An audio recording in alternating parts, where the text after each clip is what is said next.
आज कितने कुत्ते निकल रहे हैं जो हमारे नबी की अजमत पे भौंक रहे हैं। हम कहते हैं कि यार जब हम सुनते हैं तो हमें तकलीफ होती है, दर्द होता है, परेशानी होती है, हमारा दिल दुखता है। मगर मैं आपसे पूछना चाहता हूँ, आपने कोई गुस्ताखी बेअदबी देखी तो आपने गुनाहों से तौबा की? क्या आप मस्जिद में आए? क्या आपने रब की बारगाह में सजदा करने के बाद उस जालिम के लिए बद्दुआ की? हम करते क्या हैं? किसी जालिम की वीडियो देखी, कोई फेसबुक पे डाल रहा है, कोई व्हाट्सएप पे शेयर कर रहा है, कोई जो है तरह तरह से उस वीडियो को फैला रहा है। गुस्ताखियों को हम खुद फैला रहे हैं और जो जालिम फेमस होना चाहते हैं हम उन्हें फेमस करने में उनका साथ दे रहे हैं, उनका साथ निभा रहे हैं। हम ये सोच रहे हैं कि हम इस जालिम को रोक लेंगे। हरगिज नहीं, हरगिज नहीं। ए मेरे भाइयों, अगर कोई जालिम, कोई बदबख्त, कोई जाबिर हमारे नबी के खिलाफ बोलता है तो उनका मिशन, उनका मकसद, जहां तक मेरी अपनी पर्सनल सोच है, ये होता है कि हम नबी के खिलाफ बोलेंगे तो मुसलमान नबी का दामन छोड़ देंगे। हम नबी के खिलाफ बोलेंगे तो मुसलमान माज़अल्लाह नबी का कलमा पढ़ना छोड़ देंगे। इन जालिमों को बता दो, नमाजों की पाबंदी करो, सोते जागते उठते बैठते चलते फिरते पैगंबर आजम पर दुरूद पाक पढ़ो, इतना पढ़ो, इतना पढ़ो कि इन बदबख्तों के देख देख कर कलेजे दहल जाएं और ये समझ लें कि अगर हम गुस्ताखी करेंगे तो मुसलमान उतना ही ज्यादा अपने नबी से अकीदत और मोहब्बत करते हैं। अल्लाह के हबीब, ए अल्लाह के पैगंबर, मैंने बच्ची को साथ में लिया। मेरी बच्ची ये समझ रही थी मेरा बाप मुझे किसी शादी की तकरीब में लेकर जा रहा है।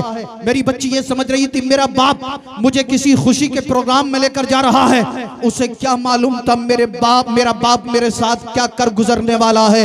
ए अल्लाह के हबीब, मैं चलता चला गया, चलता चला गया, चलता चला गया। चलते चलते मुझे पसीना आने लगा। बच्ची ने प्यार भरे अंदाज में कहा, बाबा इतनी भी जल्दी क्या है, थोड़ा आराम कर लीजिए, थोड़ी देर ठहर जाइए, कहीं किसी पेड़ के साए तले बैठ जाइए। बाबा आपके चेहरे से पसीने की बूंदें टपक रही है। मेरी बच्ची मुझसे इतनी खूबसूरत बातें कर रही थी, लेकिन सरकार मेरे दिल पर शैतान का ऐसा कब्जा हो चुका था, जहालत में मैं ऐसा डूब चुका था, मेरे दिल पे बच्ची की एक भी बात असर ना कर रही थी। अलगर्ज ये कहते हैं मैं उस जगह पर पहुंचा जहां मुझे बच्ची को जिंदा कब्र में दबाना था। इन्होंने एक कब्र खोदनी शुरू की, खड्डा खोदना शुरू किया। बच्ची ये समझ रही थी मेरा बाप मेरे खेलने के लिए जमीन से मिट्टी निकाल रहा है। बच्ची ये सोच रही थी मेरा बाप मेरे खेलने के लिए जमीन से मिट्टी निकाल रहा है। अल्लाह अल्लाह, ये जमीन खोदने लगे, खड्डा खोदने लगे, कब्र तैयार करने लगे। कब्र तैयार करते करते जब इस शख्स को पसीना आया, बच्ची ने देखा मेरा बाप पसीने में सराबोर हो चुका है। बच्ची ने कहा बाबा ठहर जाइए, आराम कर लीजिए, ठहर जाइए। जब कहते हैं मैं ना रुका तो मेरी बच्ची ने अपने दामन से मुझे हवा करनी शुरू कर दी। बच्ची कह रही थी बाबा इतनी मिट्टी काफी है, मैं इसी से खेल लूंगी, इसी से घिरौंदे बना लूंगी, और ज्यादा मिट्टी निकालने की जरूरत नहीं है। अभी तक बच्ची को मालूम ना था मेरा बाप मेरे साथ क्या करने वाला है। अभी तक बच्ची को मालूम ना था उसके बाप के दिल में क्या है। अल्लाह अल्लाह, मिट्टी खोदी, कब्र तैयार की, बच्ची को कब्र के अंदर रख दिया, मिट्टी गिरानी शुरू कर दी। बच्ची अभी भी ये समझ रही थी मेरा बाप मेरे साथ खेल रहा है, मेरा बाप मेरे साथ मजाक कर रहा है। ये मिट्टी डालते चले गए। बाप के मंसूबे को बच्ची अभी समझ ना पाई थी। ये कहते हैं सरकार मैं मिट्टी डाल रहा था, बच्ची मुस्कुरा रही थी। अल मुख्तसर, इन्होंने जब मिट्टी डालते डालते बच्ची के सीने तक मिट्टी आई, कांधे तक मिट्टी पहुंची, बच्ची का दम घुटने लगा।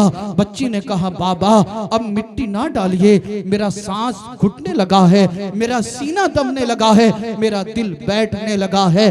बाबा अब मिट्टी ना डालिए, मुझसे बर्दाश्त नहीं होता, बाबा मेरी सांस रुकने लगी है। ये कहते हैं बच्ची अभी भी समझ रही थी मेरा बाप मेरे साथ खेल रहा है, मगर मैं ना रुका, मिट्टी डालता चला गया। बच्ची ने मुझसे मन्नत और समाजत की। जब बच्ची ने देख लिया गले तक मिट्टी आई, मेरा बाप मेरे साथ मजाक नहीं कर रहा है बल्कि मुझे जिंदा कब्र में दबाने वाला है। बच्ची ने कहा बाबा मैं कभी आपसे जिद नहीं करूंगी, मैं कभी आपसे खिलौना नहीं मांगूंगी, कभी आपसे पहनने के लिए नया कपड़ा नहीं मांगूंगी, बाबा मैं कभी आपको तंग नहीं करूंगी। करूंगी, कभी आपको परेशान नहीं करूंगी। ये कहते हैं मेरे दिल पर जर्रा बराबर असर ना हुआ, मैं मिट्टी डालता चला गया। जब मेरी बच्ची ने समझ लिया कि मेरे दिल पर बच्ची की कोई बात असर नहीं कर रही है, तो बच्ची ने आसमान की जानिब नजरें उठाई, अर्ज किया परवरदिगार आलम, बारे इलाह, खालिक कायनात, मालिक कायनात, ये तेरे जालिम बंदे हम बंदियों पे जुल्म कर रहे हैं। मौला कब तक हम बच्चियों को जिंदा कब्रों में दबाया जाता रहेगा? मौला कब तक हम बच्चियों को जिंदा दरगोर किया जाता रहेगा? कब तक हम बंदियों पर जुल्म जबर तशद्दुद किया जाता रहेगा? बच्ची ने अर्ज किया था, मौला हमें बचाने वाला भेज दे, हमें बचाने वाला भेज दे, हमें बचाने वाला भेज दे। जब इन बच्चियों को जिंदा कब्रों में दबाया गया, औरतों की इज्जतों के साथ खिलवाड़ किया गया, इन औरतों ने रब की बारगाह में अरीज़ा पेश किया, मौला हमारी इज्जतों की हिफाजत करने वाला भेज दे, हमारी बच्चियों को जिंदगी दिलाने वाला भेज दे। अल्लाह अल्लाह, इन बच्चियों की दुआ बाबे इजाबत से जाके टकराती है, रब की रहमत पुकारती है, ए मेरी बंदियों अब तुम्हें घबराने की जरूरत नहीं है, मैं तुम्हें बचाने के लिए अपना महबूब भेज रहा हूँ, अपना पैगंबर भेज रहा हूँ। सुभान अल्लाह, नारे तकबीर, नारे रिसालत, मसलके आला हजरत, फैजाने आला हजरत हुजूर सैयद रिजवान मियां साहिब किबला, माशाअल्लाह माशाअल्लाह। सबसे औला ओ आला हमारा नबी, सबसे बाला ओ वाला हमारा नबी, अपने मौला का प्यारा हमारा नबी, दोनों आलम का दूल्हा हमारा नबी, खल्क से औलिया, औलिया से रसूल, रसूलों से आला हमारा नबी, सारे अच्छों में अच्छा समझिए जिसे, है वो सच्चे से अच्छा हमारा नबी। जब बच्चियों को जिंदा कब्रों में दबाया गया, औरतों की इज्जत के साथ खिलवाड़ किया गया, अल्लाह ने अपने महबूब को इस दुनिया के अंदर भेज दिया। सैयदा तैयबा ताहिरा जाहिदा आबिदा राकिआ आमिना रदी अल्लाह ताला अन्हा फरमाती है, हजरत अब्दुल्लाह के साथ मेरा निकाह हुआ, रुखसती हुई, हजरत अब्दुल्लाह के घर में आ गई। तवज्जो से सुनना, हजरत अब्दुल्लाह के घर आ गई। सैयदा आमना कहती है 3 दिन 3 रातें मैंने हजरत अब्दुल्लाह के साथ गुजारी। उसके बाद जब सैयदा आमना वापस अपने मायके गई, अपने बाप के कलेजे से लिपट कर रोने लगी, हजरत वहब बिन अब्द मनाफ के सीने से लगकर रोने लगी। हजरत वहब ने सोचा शायद मेरी बेटी को ससुराल में कोई तकलीफ पहुंची है, शायद किसी ने ससुराल में कुछ कह दिया। अल्लाह अल्लाह, हजरत वहब बिन अब्द मनाफ कहते हैं, ए बेटी आमिना, क्या तेरी ससुराल में किसी ने कुछ कहा? तेरी ससुराल में कोई तकलीफ है, कोई परेशानी है? सैयदा आमना कहती है, बाबा मेरी ससुराल में किसी ने कुछ नहीं कहा, मुझे कोई परेशानी नहीं है, कोई तकलीफ नहीं है। हजरत वहब कहते हैं, बेटी आमिना, क्या हजरत अब्दुल्ला ने कुछ कह दिया? क्या हजरत अब्दुल्ला की तरफ से कोई तकलीफ पहुंची? क्या हजरत अब्दुल्ला ने तो आपको कुछ कहा है? सैयदा आमना कहती है, बाबा हजरत अब्दुल्ला का अखलाक लाजवाब है, हजरत अब्दुल्ला का किरदार लाजवाब है, हजरत अब्दुल्ला के अफआल लाजवाब है, बाबा हजरत अब्दुल्ला सरापा लाजवाब है। फिर हजरत वहब कहते हैं, बेटी आमिना आप रोती क्यों हो? रोने की फिर वजह क्या है? रोने का सबब क्या है? सैयदा आमना अर्ज करती हैं, बाबा पहले जब मैं बिस्तर के करीब जाती थी कोई आवाज नहीं आती थी, रास्ते में चलती थी किसी तरह की कोई आवाज नहीं आती थी, कुएं से पानी लेने जाती थी कोई आवाज नहीं आती थी। अल्लाह अल्लाह, हजरत वहब ने कहा, बेटी ये बात तो ठीक है, आखिरकार आप कहना क्या चाहती हो, बतलाओ तो सही मामला क्या है? हजरत वहब से सैयदा आमना अर्ज कर रही है, ए बाबा जब से हजरत अब्दुल्ला से मेरा निकाह हुआ है और निकाह के बाद मैं हजरत अब्दुल्ला के घर गई हूँ, हजरत अब्दुल्ला से मेरी मुलाकात हुई है। बाबा पहले मैं बिस्तर के करीब जाती थी कोई आवाज नहीं आती थी, रास्ते में चलती थी कोई आवाज नहीं आती थी, कुएं पे पानी लेने के लिए जाती थी कोई आवाज नहीं आती थी। हजरत वहब कहते हैं, बेटी कहना क्या चाहती हो, कहो तो सही। सैयदा आमना कहती है, बाबा हजरत अब्दुल्ला से मुलाकात के बाद जब से मैं बिस्तर के करीब जाती हूँ बिस्तर से आवाज आती है, अस्सलातु वस्सलामु अलैका या रसूल अल्लाह। बाबा मैं रास्ते में चलती हूँ, कंकरों पत्थरों से आवाज आती है, अस्सलातु वस्सलामु अलैका या रसूल अल्लाह। ए बाबा, और तो और सुबह जब मैं कुएं से पानी लेने के लिए गई तो कुएं से आवाज आ रही थी, अस्सलातु वस्सलामु अलैका या रसूल अल्लाह। बाबा, मेरे साथ जितनी औरतें कुएं के करीब थी सबको डोल डालकर पानी निकालना पड़ा, लेकिन जैसे ही मैं कुएं के करीब पहुंची पानी खुद ब खुद ऊपर चला आया। सुभान अल्लाह, नारे तकबीर, नारे रिसालत, मसलके आला हजरत, फैजाने आला हजरत हुजूर सैयद रिजवान मियां साहिब किबला, माशाअल्लाह माशाअल्लाह। कहती हैं बाबा, मैं जिस रास्ते से गुजरती हूँ कंकर पत्थर शजर हजर दरख्तों से आवाज आती है, सलातु वस्सलामु अलैका या रसूल अल्लाह। हजरत वहब बिन अब्द मनाफ ने जब इतना सुना चेहरे पर मुस्कुराहट आ गई। हजरत सैयदा आमना ने अर्ज किया, बाबा मैं रो रही हूँ और आप मुस्कुरा रहे हैं। हजरत वहब ने मुस्कुरा कर कहा, बेटी आमिना, ये सबब रोने का नहीं है, ये वजह रोने की नहीं है। ए आमिना मुबारक हो, ए आमिना मुबारक हो। मैं समझ गया हूँ अल्लाह ने अपने महबूब का नूर जो हजरत अब्दुल्ला की सुल्बे अतहर में रखा था वो उनसे मुंतकिल होकर तुम्हारे शिका में अतहर में आ गया है। ए आमिना, ये शजर और हजर दरख्त और ये तमाम चीजें जो दुरूद पढ़ रही है ये उसी अल्लाह के महबूब पर दुरूद और सलाम भेज रही है। सुभान अल्लाह माशाअल्लाह। सैयदा आमना कहती हैं, पहला ही महीना लगा था, मैं रात को सोई तो ख्वाब में हजरत आदम अलैहिस्सलाम की ज़ियारत हुई। हजरत आदम अलैहिस्सलाम ने फरमाया, बेटी आमिना मुबारक हो, तुम्हारे घर में जो बच्चा आने वाला है वो कोई आम बच्चा नहीं है बल्कि तमाम अंबिया और मुरसलीन का सरदार है। सैयदा आमना कहती थी, 9 महीने का वक्फा गुजर गया, 9 महीने गुजर गए। आप तवज्जो मेरी तरफ रखना, हामला होने के बाद, प्रेग्नेंट होने के बाद औरतों को जो तकलीफ होती है, जो दर्द होता है, जो भारीपन होता है, जो परेशानियों का सामना करना पड़ता है, सैयदा आमना कहती है मुझे कभी इस तरह की कोई परेशानी नहीं हुई, कोई तकलीफ नहीं, कभी कोई दर्द नहीं, किसी तरह का भारीपन महसूस नहीं। आप कहती हैं और तो और अगर मेरे पैर में चप्पल या जूता ना होता और मैं रास्ते पर चलती थी, कोई कंकर या पत्थर मेरे पैर के नीचे आता तो मुझे चुभता नहीं था बल्कि मोम से ज्यादा मुलायम हो जाता था। सुभान अल्लाह, अल्लाह अल्लाह। अल मुख्तसर 9 महीने का वक्फा गुजर गया।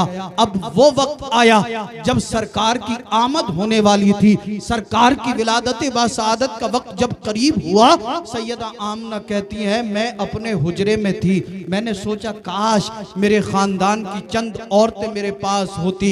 आप ये सोच ही रही थी, क्या देखती हैं इतने में बहुत ही हसीन और जमील चंद औरतें आपके हुजरे में चली आ रही है। उन्होंने सलाम किया, कहा आमिना मुबारक हो, आमिना मुबारक हो, आमना मुबारक हो। आपने सलाम का जवाब दिया, कहा आप कौन हो, आप कौन हो। एक ने कहा मैं फिरौन की बीवी आसिया हूँ, दूसरी ने कहा मैं ईसा अलैहिस्सलाम की वालदा कुंवारी मरियम हूँ। ए आमिना, ये सब की सब जन्नत की हूरें हैं, तुम्हारे घर में अल्लाह का महबूब जलवागर होने वाला है। अल्लाह ने अपने महबूब के इस्तिकबाल के लिए हमें तुम्हारे घर में भेज दिया है। सुभान अल्लाह माशाअल्लाह। फिर सैयदा आमना कहती हैं मुझे थोड़ी सी घबराहट हुई, जब घबराहट हुई तो जमीन से एक परिंदा नमूदार हुआ, उसने अपने परों को सैयदा आमना के सीने पर फड़फड़ाया, घबराहट दूर हो गई। आप कहती है मुझे प्यास लगी, एक प्याला मेरी बारगाह में पेश किया गया जिसमें शरबत था जो दूध से ज्यादा सफेद था, शहद से ज्यादा मीठा था। कहती है मैंने उसे पिया, प्यास दूर हो गई। उसके बाद आप कहती हैं मेरी नजरों के सामने से हिजाबात हटा लिए गए। आप कहती हैं रअयतु सलासत अलमन, मैंने 3 झंडे देखे, एक मशरिक में, दूसरा मगरिब में, तीसरा काबा की छत पर। अल्लाह अल्लाह, ये झंडे कैसे थे, कौन लाया था, कहां से आए थे? तो जवाब मिलेगा हदीस की किताबों में। आज रबीउल अव्वल शरीफ के मौके पे हम सब भी अपने घरों की छत पर झंडे लगा देते हैं। किसी झंडे पे लिखा हुआ होता सरकार की आमद मरहबा, किसी झंडे पे लिखा हुआ होता सलातु व सलामु अलैका या रसूल अल्लाह। मगर हमारे समाज, हमारे मुआशरे, हमारी सोसाइटी में कुछ लोग ऐसे भी हैं जो ये कहते हैं कि ये झंडा लगाना जायज़ नहीं है। मैं किसी की बुराई नहीं कर रहा हूँ, बल्कि आपको समझाने की कोशिश कर रहा हूँ। इस झंडे पे क्या लिखा हुआ होता है? अस्सलातु वस्सलामु अलैका या रसूल अल्लाह, सरकार की आमद मरहबा। अस्सलातु वस्सलामु अलैका या नबी अल्लाह, यानी अल्लाह के महबूब का इसमें पाक, नामे पाक लिखा हुआ होता है। कुछ लोगों ने कहा ये झंडा लगाना सही नहीं है। मैंने कहा भाई सही क्यों नहीं है? कहा रबीउल अव्वल शरीफ के मौके पे झंडा मत लगाओ, ये लगाना जायज नहीं है। आपसे मैं पूछूंगा, आप ईमानदारी से जवाब देना, जब इलेक्शन का मौका आता है तो आपके घरों की छतों पर झंडा लगता है या नहीं लगता है? उन लोगों से भी पूछो जो लोग सरकार के नाम के झंडे को नाजायज, शिर्क और बिदअत कहते हैं। मैं किसी की बुराई नहीं कर रहा हूं, जो हक बात है, सच बात है, मैं बयान कर रहा हूं। और अगर किसी को पूछना हो, हवाला चाहिए, हवाला देकर जाऊंगा। कुरान और सुन्नत की रोशनी में बोल रहा हूं। इलेक्शन का मौका होता है, घरों की छत पे झंडे लग जाते हैं। जो साइकिल को वोट देता है उसके घर की छत पर साइकिल का झंडा, जिसने बहन जी को वोट दिया उसके घर की छत पर हाथी का झंडा, जिसने ओवैसी साहब को वोट दिया नाजिम भाई उसके घर की छत पर पतंग का झंडा, जिसने बीजेपी को वोट दिया उसके घर की छत पर कमल का झंडा। आप मुझे जवाब दें, क्या आज तक किसी मुफ्ती ने, किसी आलिम दीन ने ये फतवा दिया कि इन दुनियावी पार्टियों के झंडे लगाना नाजायज है? जो सरकार के नाम के झंडे को नाजायज कह रहा है उसके घर की छत पर भी इलेक्शन के मौके पे झंडा लगा हुआ होता है। हमारे यहाँ भी लगते हैं, आपके यहाँ भी लगते हैं, पूरे मुल्क हिंदुस्तान में लगते हैं।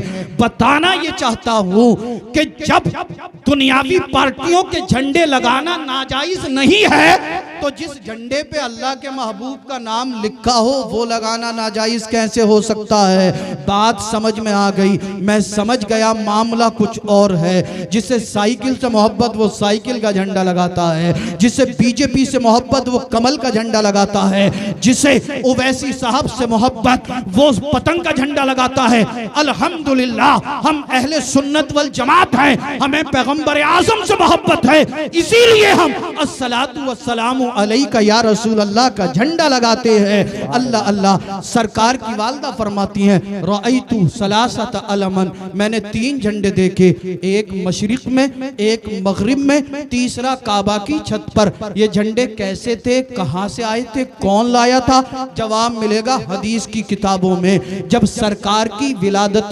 बासआदत का वक्त करीब आया, जब सरकार की पैदाइश का वक्त करीब आया, अल्लाह अल्लाह, रब ने फरमाया ए बुलबुल सिदरा, ए जिब्रील अमीन, जा जन्नत में चला जा, जन्नत से झंडे ले जा, एक मशरिक में, दूसरा मगरिब में, तीसरा काबा की छत पर नस्ब कर दे और कायनात के अंदर ऐलान कर दे, एक कायनात वालों देख लो, इस कायनात के अंदर अब अल्लाह का महबूब आने वाला है। इस कायनात में अगर किसी का झंडा लहराएगा तो वो मदीने वाले मुस्तफा की अजमत का झंडा होगा।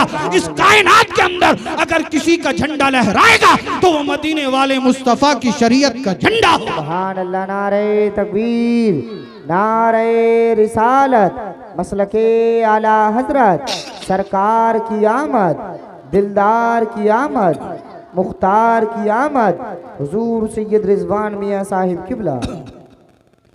सबसे औला व आला हमारा नबी, सबसे बाला व वाला हमारा नबी, अपने मौला का प्यारा हमारा नबी, दोनों आलम का दूल्हा हमारा नबी, खल्क से औलिया, औलिया से रसूल और रसूलों से आला हमारा नबी। सारे अच्छों में अच्छा समझिए जिसे, है उस अच्छे से अच्छा हमारा नबी। फिर सैयदा तैयबा ताहिरा आमिना रदी अल्लाह ताला अन्हा कहती हैं, खरजा मिन्नी नूर, मुझसे एक नूर निकला, मैंने उस नूर की रोशनी में मक्कातुल मुकर्रमा की सरजमीन से बसरे के ऊंटों की गर्दनों को मुलाहजा कर लिया। अल्लाह अल्लाह। अब हुजूर की फूफी सफिया बिनते अब्दुल मुत्तलिब कहती हैं, जब सरकार की पैदाइश हुई, सरकार की विलादत बासआदत हुई तो मैं हुजरे आमना में थी, मैं हुजरे आमना में थी। सफिया बिनते अब्दुल मुत्तलिब कहती हैं कि जब सरकार की पैदाइश हुई तो मैं हैरान हो गई। औरतों ने कहा, ए सफिया आपके हैरान होने की वजह क्या है, आपके हैरान होने का सबब क्या है? तो सफिया बिनते अब्दुल मुत्तलिब कहेंगी, ए औरतों सुनो, आज से पहले मैंने कई बच्चों की पैदाइश देखी थी, मगर जब आमिना का बेटा मोहम्मदुर रसूलुल्लाह सल्लल्लाहु ताला अलैहि वसल्लम इस दुनिया में आए, सफिया बिन्ते अब्दुल मुत्तलिब कहती हैं मैं हुजरे आमना में थी, मैंने क्या देखा कि एक नूर निकला और वो नूर चिराग की रोशनी पे गालिब आ गया, पूरा कमरा रोशन और मुनव्वर हो गया।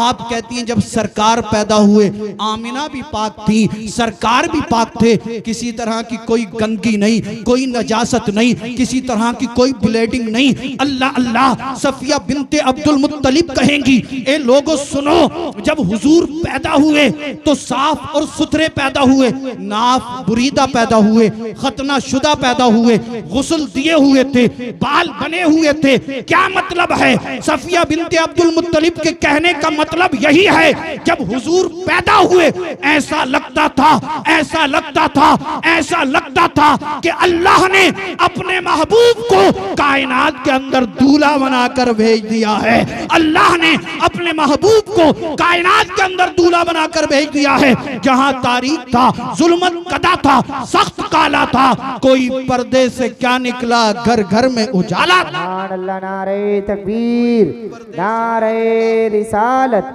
मजहबे इस्लाम, पैगंबरे इस्लाम, सरकार की आमद, दिलदार की आमद। माशाअल्लाह माशाअल्लाह। कोई पर्दे से क्या निकला, घर घर में उजाला था। फिर सफिया बिन्ते अब्दुल मुत्तलिब कहती हैं हमने क्या देखा, चंद मिनट के बाद जब सरकार पैदा हुए तो पैदा होने के बाद सरकार ने अपनी पेशानी को सजदे में रख दिया। अब तो बोली दो यार सुभान अल्लाह। सुभान अल्लाह। हुजूर ने क्या किया पैदा होने के बाद? सजदा। और हम 60 साल के हो गए, हमें सजदा करने का तरीका ही नहीं आया। हुजूर को सजदे से इतनी मोहब्बत, पैदा होने के बाद मेरे और आपके नबी, मेरे और आपके पैगंबर ने सजदा किया। ए मेरे भाइयों, मैं आपसे हाथ जोड़कर मुअद्दिबाना अर्ज करना चाहता हूं, आज हम सजदों से दूर होते चले जा रहे हैं। फजर हम नहीं पढ़ते, जोहर हम नहीं पढ़ते, असर हम नहीं पढ़ते, मगरिब हम नहीं पढ़ते, इशा हम नहीं पढ़ते। और तो और मेरे जो ये नौजवान भाई बैठे या खड़े होकर सुन रहे हैं, मैं अपने नौजवान भाइयों से कहूँगा ए मेरे भाइयों, खुदारा अपनी जानों पे जुल्म ना करो, अपनी ज़िंदगी के अंदर इनकलाब लाओ, अपने फ्यूचर को संवार लो, अपने मुस्तकबिल को बना लो। ए नौजवानों, तुम जो रात दिन YouTube, Facebook, Twitter, WhatsApp, Insta पे लगे हुए हो, ये तुम्हें जिल्लत और रुसवाई के दहाने पे पहुंचा देगा। कितने नौजवान इस मजमे में ऐसे होंगे, आप देख लें उनके चेहरे, 20-20 साल की उम्र के नौजवानों के चेहरे बाज का ऐसा नजर आता जैसे टमाटर के खेत में झुलसा लग जाता और टमाटर झुलस जाता ना, जैसे पिलपिला टमाटर होता, वैसे चेहरे हो रहे हैं बाज के। नारे तकबीर, नारे रिसालत, नारे हैदरी, नारे गौसियत, मसलके आला हजरत, फैज़ाने आला हजरत हुजूर सैयद मुकीमुर रहमान साहिब किबला, मद्दाह रसूल आनाम मौलाना नूरुद्दीन साहिब किबला, मद्दाह रसूल आनाम मौलाना नूरुद्दीन साहिब किबला, हुजूर सैयद मुकीमुर रहमान साहिब। बहुत जल्द जो है हजरत का खिताब आपके सामने होगा और हम सब इंशाअल्लाह हजरत के खिताब को समाअत करेंगे। इधर देख रहे हैं मेरे बाईं जानिब शायर अहले सुन्नत मौलाना नूरुद्दीन मंजर साहब भी तशरीफ फरमा हो चुके हैं। बड़ा अच्छा कलाम पढ़ते हैं। जब ये नाते रसूल पढ़ेंगे तो आप झूम जाएंगे और ये कहेंगे आप कि यार हजरत पढ़ते रहें और हम पूरी रात सुनते रहें। तो बड़ी अच्छी नात आपको सुननी है और उसके बाद बड़ा मुदल्लल, मुफस्सल और मुकम्मल खिताब आपको सुनना है। मचल कर कह दें सुभान अल्लाह। यार ये मुझे लग रहा पीछे वाले तो कसम खा के बैठे, आज कुछ भी हो जाएगा मगर बोलना ही नहीं है। सुभान अगर अल्लाह। कसम खाई है तो तोड़ दो यार, कफारा हम लोग मिल मिला के दे देंगे सब। मचल के गए सुभान अल्लाह। अच्छा, जब नमाज, अगर भाई नमाज हम नहीं पढ़ेंगे तो और कौन पढ़ेगा? हम नहीं पढ़ेंगे तो कौन पढ़ेगा? फजर हम नहीं पढ़ रहे, जोहर हम नहीं पढ़ रहे, असर हमारे पास नहीं, मगरिब हम नहीं पढ़ रहे, ईशा हम नहीं पढ़ रहे। चौराहे पे बैठ जाएं तो कई कई घंटे तक दुनियावी गुफ्तगू हम करें। नौजवान रात को जब मोबाइल हाथ में लेके बैठता है तो यूट्यूब पे फेसबुक पे जब तक एमबी रहती है सर्च मारता ही रहता है। और अक्सर नौजवान ऐसे हैं कि गूगल पे सर्च मार के ना जाने क्या क्या देख रहे हैं, और 2 बज रहे हो, 3 बज रहे हो, 4 बज रहे हो, उन्हें कुछ पता नहीं। और कुछ लोग तो अभी भी ऐसे होंगे, यहाँ पे जलसे का प्रोग्राम चल रहा और भैया कान पे फोन लगा के रास्ते में बात करता हुआ घूम रहा होगा। अभी पिछले हफ्ते ये सैतली एक गांव है, वहां से हम आ रहे थे रात में 2 बजे, तो हजरत एक नौजवान ईख के खेत में पैर लटकाए हुए रात के 2 बजे कान पे फोन लगा हुआ तो बात कर रहा था। अब इसे ये खतरा नहीं है कि यार ईख के खेत में से कोई सांप निकल गया या बिच्छू निकल गया या कोई कीड़ा वगैरह आ गया, कोई मौजी जानवर आ गया उसने काट लिया, क्या होगा? अम्मा रोते रोते मर जाएगी इसके गम में, इसके सदमे में, मगर इसे जर्रा बराबर एहसास नहीं है। ए मेरे भाइयों, बात हंसने की नहीं है। आज हम अगर गौर करें, अपनी जिंदगी पर तवज्जो करें, अपने समाज, अपने मुआशरे, अपनी सोसाइटी को देखें, तो कोई गुनाह, कोई जुर्म ऐसा बचा हुआ नहीं है जो हमारे मुआशरे, हमारे समाज, हमारी सोसाइटी में ना पाया जाता हो। और ऊपर से हमारी शिकायत क्या है? हजरत कमाते बहुत हैं, बरकत नहीं होती। हजरत घर की बीमारी पीछा नहीं छोड़ रही, तरह तरह की बीमारियां, तरह तरह की परेशानियां। और ये बात गलत नहीं है, आप अपनी पूरी बस्ती में एक भी घर मुझे ऐसा नहीं दिखा सकते जिस घर में बीमारी या परेशानी ना हो, मगर उसके बावजूद भी हम गुनाहों से बचने के लिए तैयार नहीं है, नमाज़े पंजगाना बाजमात अदा करने के लिए तैयार नहीं है। अभी भी वक्त है, अपनी जिंदगी के अंदर इनकलाब लाइए, अपने फ्यूचर को संवार लीजिए, अपने मुस्तकबिल को बनाइए। जो नमाज नहीं पढ़ता वो नमाज़े पंजगाना बाजमात अदा करे, जो चेहरे पे दाढ़ी नहीं रखता चेहरे पे दाढ़ी रखे। यार आज आप देख नहीं रही हो, पूरी दुनिया आपके पीछे पड़ी हुई है। कोई कहता है हम कुरान में तब्दीली कर देंगे, कोई कहता हम अजानों पे पाबंदी लगा देंगे, कोई कहता हम मुसलमानों को घर वापसी करा देंगे। और माज़अल्लाह आज कितने कुत्ते निकल रहे हैं जो हमारे नबी की अजमत पे भौंक रहे हैं। हम कहते हैं कि यार जब हम सुनते हैं तो हमें तकलीफ होती है, दर्द होता है, परेशानी होती है, हमारा दिल दुखता है। मगर मैं आपसे पूछना चाहता हूँ, आपने कोई गुस्ताखी, बेअदबी देखी तो आपने गुनाहों से तौबा की? क्या आप मस्जिद में आए? क्या आपने रब की बारगाह में सजदा करने के बाद उस जालिम के लिए बद्दुआ की? हम करते क्या हैं? किसी जालिम की वीडियो देखी, कोई फेसबुक पे डाल रहा है, कोई व्हाट्सएप पे शेयर कर रहा है, कोई जो है तरह तरह से उस वीडियो को फैला रहा है। गुस्ताखियों को हम खुद फैला रहे हैं, और जो जालिम फेमस होना चाहते हैं हम उन्हें फेमस करने में उनका साथ दे रहे हैं, उनका साथ निभा रहे हैं। हम ये सोच रहे हैं कि हम इस जालिम को रोक लेंगे, हरगिज नहीं, हरगिज नहीं। ए मेरे भाइयों, अगर कोई जालिम, कोई बदबख्त, कोई जाविर हमारे नबी के खिलाफ बोलता है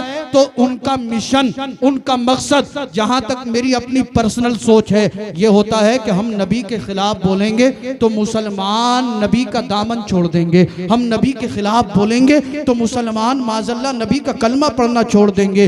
इन जालिमों को बता दो नमाजों की पाबंदी करो, सोते जागते, उठते बैठते, चलते फिरते पैगंबर आजम पर दुरूद पाक पढ़ो, इतना पढ़ो, इतना पढ़ो कि इन बदबख्तों के देख देख कर कलेजे दहल जाएं और ये समझ लें कि अगर हम गुस्ताखी करेंगे तो मुसलमान उतना ही ज्यादा अपने नबी से अकीदत और मोहब्बत करें।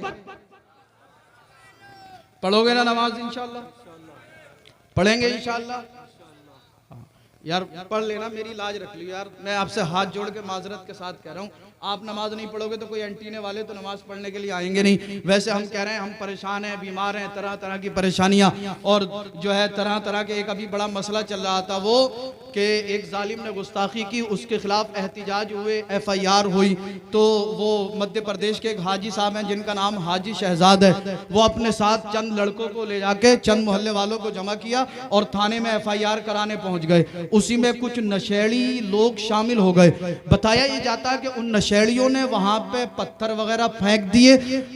बदले में क्या हुआ, हाजी शहजाद साहब के खिलाफ FIR हो गई, और FIR हुई तो प्रशासन ने एक्शन लेते हुए हाजी शहजाद साहब के खिलाफ एफआईआर भी दर्ज की और एफआईआर के साथ साथ आपके मकान को तोड़ दिया। उलमाए किराम के हवाले से पता चला कि मकान भी कोई छोटा मोटा नहीं था, बल्कि 16 करोड़ की लागत से हाजी शहजाद साहब ने वो मकान बनाया था। और जब उस मकान को तोड़ा जा रहा था, हाजी शहजाद साहब ने कहा कि मेरी 3 गाड़ियां इसके बेसमेंट में खड़ी हैं, मुझे गाड़ियां निकालने दो, एक ओडी, एक क्रेटा और एक फॉर्च्यूनर। तो गाड़ियां भी नहीं निकालने दी गई, बल्कि गाड़ियों को बुलडोजर से तोड़ दिया गया। तकरीबन 17 करोड़ का नुकसान उस मुसलमान का हाजी शहजाद का किया गया। अल्लाह अल्लाह, जब मकान तोड़ा गया, गाड़ियां तोड़ दी गई, एक न्यूज रिपोर्टर माइक लेकर आगे बढ़ा, कहा हाजी शहजाद साहब, क्या अब भी नबी की इज्जत के खातिर बोलोगे? क्या अभी भी नबी की नामूस के खातिर बोलोगे? क्या अभी भी नबी की अजमत के खातिर आवाज उठाओगे? आपका 17 करोड़ का नुकसान कर दिया गया। मैं हाजी शहजाद की हिम्मत और हौसले को सलाम कहता हूं।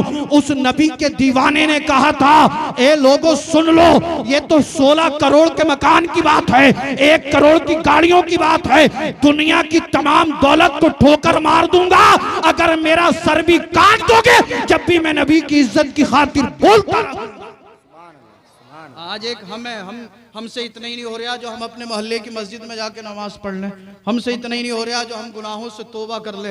आप मेरे भाई, तरह तरह के फितने उभर रहे हैं, तरह तरह से हमें और आपको टारगेट किया जा रहा है, तरह तरह की गुस्ताखियां की जा रही हैं। अब वक्त आ गया है हम सब गुनाहों से तौबा करें, रब की बारगाह में झुकें, कुरान और सुन्नत पे अमल करें और दुनिया वालों को ये बता दें, ए दुनिया वालों, मुझे तुमसे मोहब्बत नहीं है, मुझे तो मदीने वाले मुस्तफ़ा से मोहब्बत है। सफिया बिनते अब्दुल मुत्तलिब कहती है, जब हुजूर की पैदाइश हुई मैं हुजरे आमना में थी, मैंने देखा एक नूर निकला और वो नूर चिराग की रोशनी पे गालिब आ गया, पूरा कमरा रोशन और मुनव्वर हो गया। आप कहती हैं हुजूर जब पैदा हुए, खतना शुदा पैदा हुए, नाफ बुरीदा पैदा हुए, गुस्ल दिए हुए थे, बाल बने हुए थे, गोया के ऐसा लगता था रब ने अपने महबूब को कायनात के अंदर दूल्हा बनाकर भेज दिया है। उसके बाद बादल की एक टुकड़ी आई, सैयदा आमना कहती हैं, मैंने उसमें घोड़ों के हिनहिनाने की, चरिंद और परिंदों की आवाजें सुनी।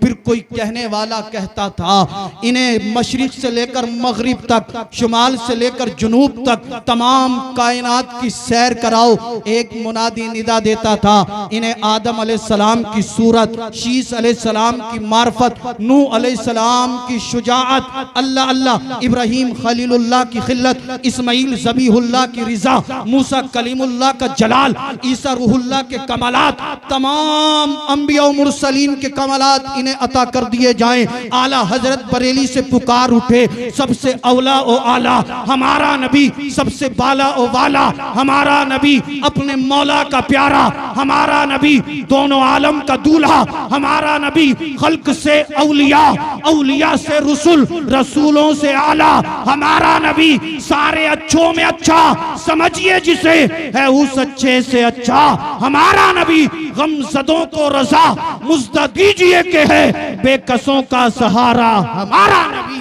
अस्तग़फिरुल्लाहल्लज़ी ला इलाहा इल्ला हुवल हय्युल क़य्यूम व अतूबु इलैहि, ला इलाहा इल्लल्लाहु मुहम्मदुर रसूलुल्लाह व मा तौफ़ीक़ी इल्ला बिल्लाह। अस्सलामु अलैकुम व रहमतुल्लाह।